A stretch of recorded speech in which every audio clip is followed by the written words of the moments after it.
Happy Friday, family. Welcome to the King's Cutting Board. Listen, this is real life. Nobody will ever say anything other than that. Welcome. Listen, we're so grateful for you all turning in. You all tuning in. You could literally be doing anything that you want to. I am Victor Vaughn. The gentleman sitting to my right is Bruce Bailey, Choir Boy. The gentleman sitting to my left goes by Don Chico Caprice. Thank you for tuning in. Listen, tonight's topic is going to be a good one. Very quickly, before we jump into that, let me first say what we are not. We believe that we're anything but the norm. There's a lot of clickbait out there, especially on social media. There's a lot of finger pointing, gentlemen, right?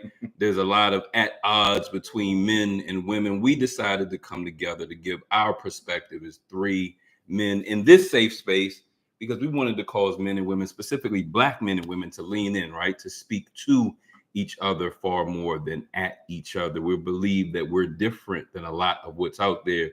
We hope that you agree, and please know that each and every time you give us your input, your feedback, you make us better. So with that said, gentlemen, let's go ahead and jump into it. Who wants to introduce tonight's topic? Oh boy. Give it to him, Bruce. Question of the day. Should a married person, significant other, somebody who's in a serious relationship, be friends with the opposite sex?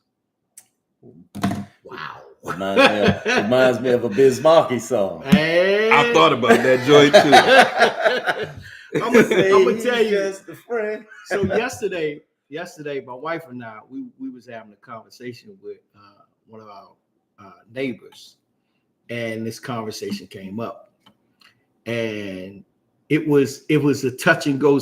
It was a touch and go conversation, just about the entire night, right? And I think there are a lot of different opinions about this particular subject. So I think it will behoove us to discuss it from a male perspective. Absolutely.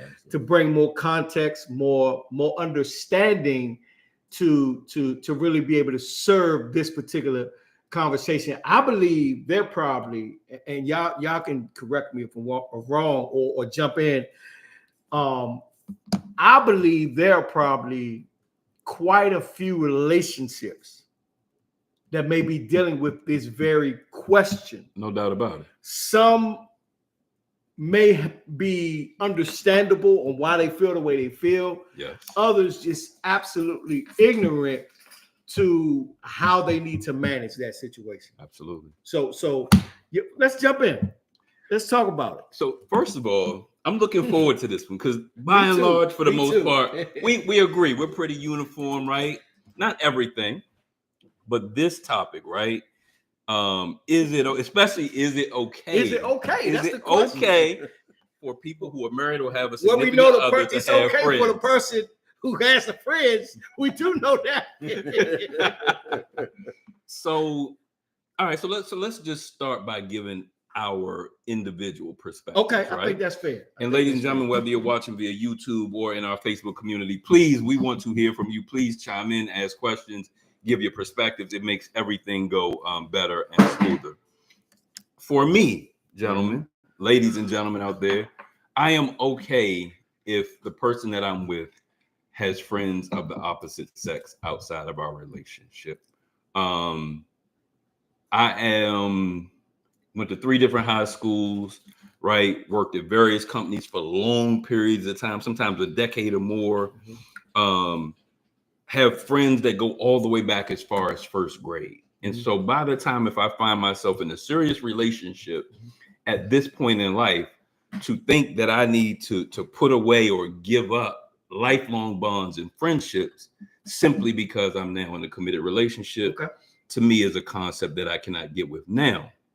And I suppose we'll get to this also. Yeah. You just got to answer the question for now. All right, we'll go there. I'll put a pin in it. Go ahead. Caprice. Go ahead, jump in, Caprice.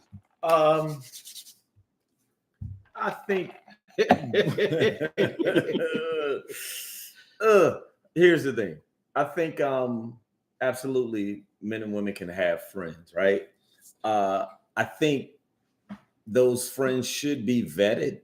You know what I mean? Should be vetted. If if your significant other feels uncomfortable with a particular person, they have a very legitimate reason, then it should be considered. It should be taken under consideration as to, hey, look, you make my husband or my wife feel uncomfortable. So we're going to have to pause this. You get what I'm saying? So that's my take. Okay. So I'm in the boat. I'm in the boat with Caprice, y'all. I'm in the boat with Caprice for a few different reasons. One is because I've been that guy. Keep it a buck. I'm calling you sis. Hey sis, how you doing? Keep it a buck. Everything good? I'm right here. If you need me, I got you. Come holler at me. You got some problems? He ain't treating you right? Talk to me.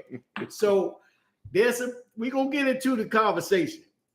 But for now, I'm in the boat with Caprice. Hey, make sure y'all like, share, Absolutely. and please be sure to comment. We want you guys, Yes, indeed. we want to hear from y'all tonight, Yes, especially indeed. on this topic. Especially on this. It's a good one. So here's what I think we will agree on. There isn't a right or wrong answer, right? There's a what's right for the two people involved. Okay. Answer, All right? right. You almost had me for a minute. Because we all move differently, Mhm. right? And one of the things, so I was just asked the other evening, like, what are your needs? And I had to say, damn, like that's a hard question, Mhm. right? And then be brought to the realization it's really not a hard question, but sometimes it's a challenging question for us men, Yeah. because we always don't take like full assessment of what it is that Facts. we really need. Facts. So when I actually gave it some thought and some energy, one of the things that I need within the context of relationship is loyalty, Mhm. right? And if I have that in a person, then there's certain things that I don't feel like I need to question, including where you're going, who you're with, right? Or does this person mean you or I any ill will, Mhm. right? So that's why I'm okay with if I trust this person. If I trust this person, listen, by the time I'm in a relationship, I trust this person with my finances, right? Mm. If we're in an intimate relationship, I trust this person with my freaking life. Okay. Literally, right? When we think about the chance of contracting a sexually transmitted disease, God forbid, I trust this person with my life. But I don't trust her to say that this is my friend from high school that I've been cool with. We've never been anything but this, right? And this is my homie. Mhm. So that's just kind of the way I look at it. But I have a question. So what if that your wife or significant other Mhm. that you trust with your life, what if they feel uncomfortable with someone that you're friends with? I pause for a second. Now, we did talk about loyalty, Yes. right? Yes. And so my hope is that by the time we get into that space, there's a trust, right? Knowing who I am and how I am. But out of love and respect, you have to honor that.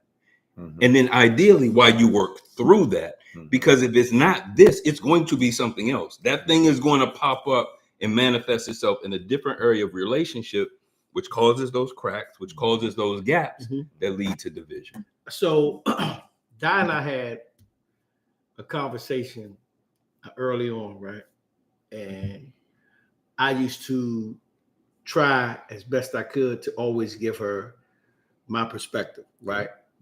And let me also add this. One of the things I'm grateful for with Di is because of the conversations that we have that give me a behind the curtain look at how females process, what they think about, why they do some of the things they do. Like we have those type of conversations. So I now have a better understanding Yeah. of, some of the things and some of the reasons why females do what they do, right? So we had a conversation, we was having a conversation early on, and I was just lending my perspective. And I said,